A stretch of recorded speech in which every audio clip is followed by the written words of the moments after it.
Hello friends, जय माता दी। कैसे हैं आप सब दोस्तों। कार्तिक माह के शुक्ल पक्ष की अष्टमी तिथि और इसके उपलक्ष्य में पूरे देश में बड़े ही धूमधाम से गोपाष्टमी का पर्व मनाया जा रहा है। और श्री कृष्ण भगवान ने कार्तिक माह के शुक्ल पक्ष की प्रतिपदा से लेकर सप्तमी तक गाय हो, गोप हो, गोपी हो, इनकी रक्षा हेतु गोवर्धन पर्वत को धारण किया था। अपनी छोटी वाली उंगली पे धारण किया था और इसी कारण उनका एक नाम गोविंद भी पड़ा था।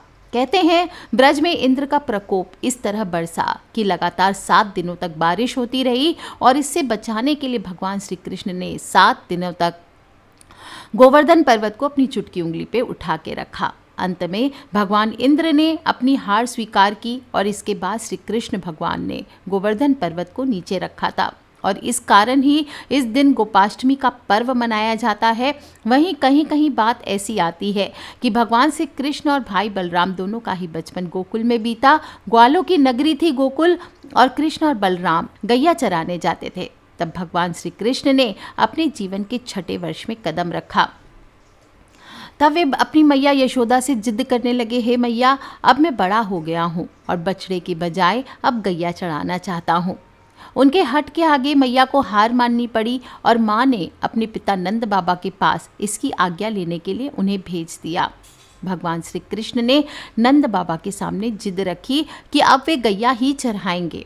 तब नंद बाबा ने गैया चराने के लिए पंडित महाराज को मुहूर्त निकालने को कह दिया। तब पंडित बाबू ने पूरा पंचांग देख लिया और बड़े अचरज में आकर कहा कि अभी इसी समय के अलावा कोई शेष मुहूर्त नहीं है अगले बरस तक।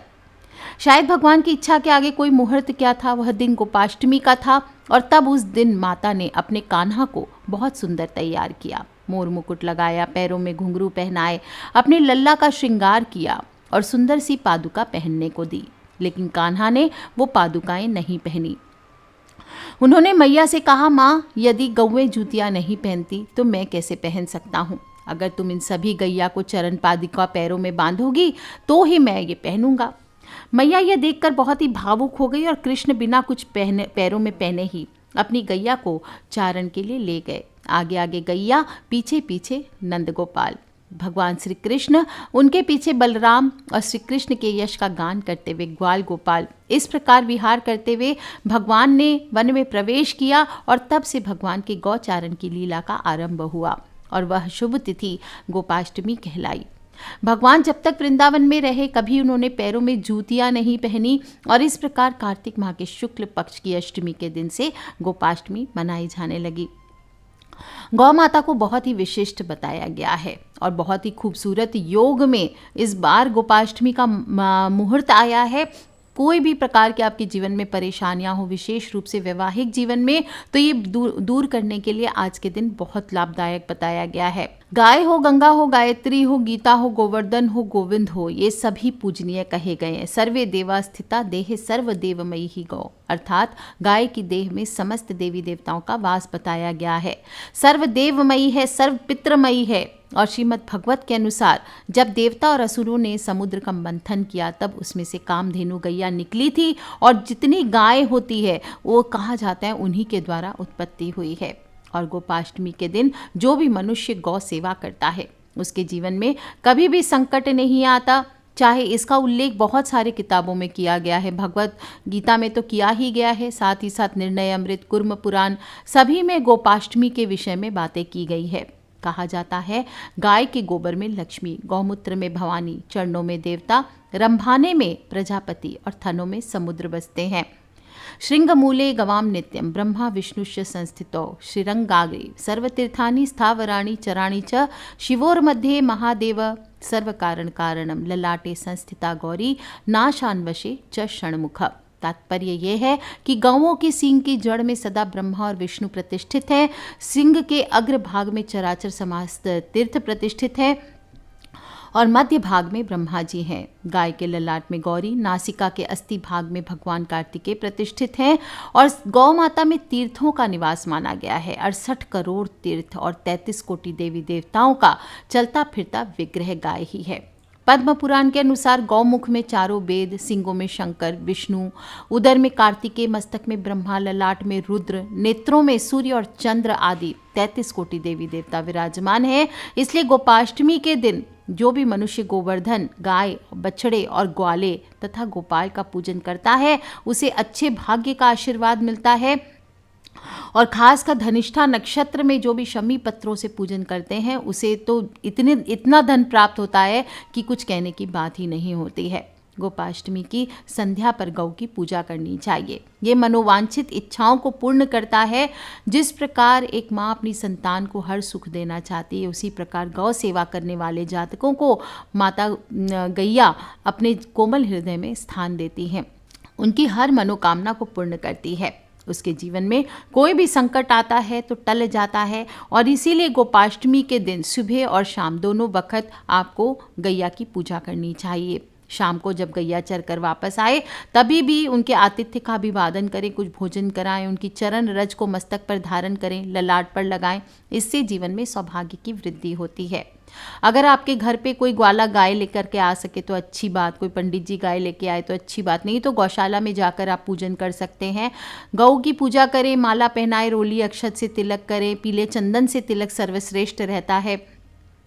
शमी के पत्ते आपके पास अवेलेबल है तो शमी के पत्ते चढ़ाइए। धूप दीप दिखा करके गाय को गुड़ और भीगा हुआ गेहूं खिलाना चाहिए।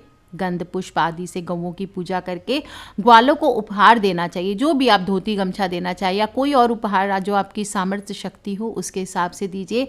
गौओं को सजाना चाहिए और भोजन कराना चाहिए। उनकी परिक्रमा करें और इनके सींग पर एक लाल रंग का कलावा ज़रूर बांधें। कोई भी एक सींग पर बांध सकते हैं। और इसके लिए आपको प्रार्थना करनी चाहिए कि आपके जीवन में जो भी मंगल दोष है, चाहे शादी विवाह में उसके वजह से दोष आ रहे हैं या क्रोध ज़्यादा आता है आपको, और कोई भी आपको किसी भी तरह के मंगल से रिलेटेड आपको प्रॉब्लम आती है, तो इसके लिए लाल कलावा उनकी दाहिनी सींग पर ज़रूर बांधें। इसके बाद गायों की परिक्रमा करें, थोड़ी दूर उसके साथ आगे चल करके जाएं। फिर उसके रज की मिट्टी, जो रज होती है, चरणों की रज होती है, उसे आपको अपने फॉरहेड पर तिलक करना चाहिए। और ऐसा करने से सौभाग्य में वृद्धि होती है। और मैंने आपको लास्ट वीडियो में बताया था 5 आलू से आपको उपाय करना है। 5 आलू आप उबाल करके हल्दी लगा करके उसे भी लेकर के जाइए, उससे खिला सकते हैं। या फिर आप आटे के पेड़े का उपाय भी कर सकते हैं। आगे मैं बताऊंगी कैसे करना है।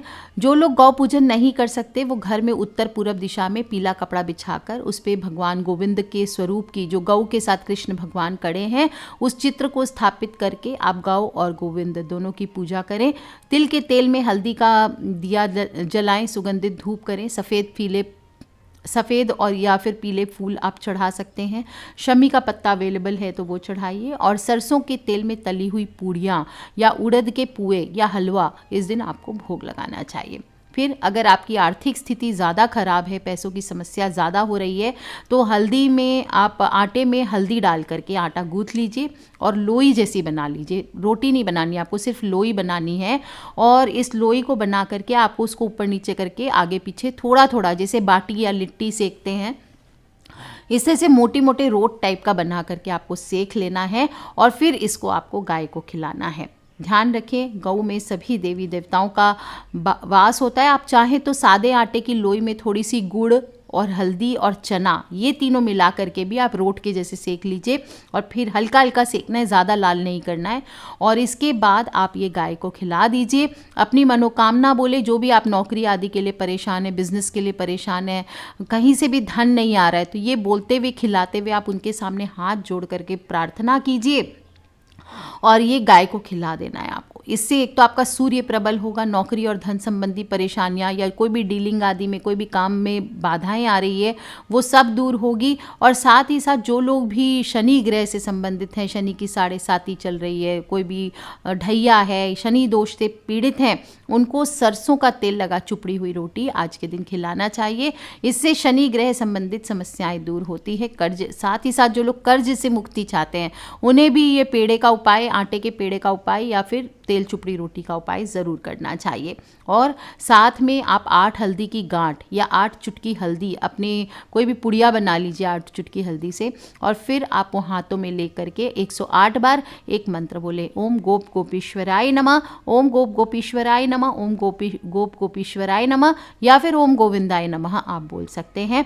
इसके बाद जो पेड़ा है और वो आपको, या रोटी है, वो आपको गौ माता को खिला देनी है। जो भी दंपत्ति किसी भी प्रकार के डाइवोर्स तक की नौबत आ गई है या फिर लगता है आए दिन कलेश हो रहे हैं जीवन में, तो आपको चने की दाल और गुड़ आज खिलानी चाहिए। और पारिवारिक सुख समृद्धि के लिए आप भिगोई हुई उड़द भी खिला सकते हैं।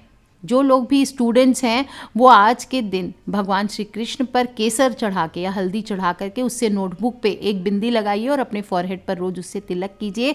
आप 43 डेज तक ये उपाय कीजिए, ये लाभदायक होता है।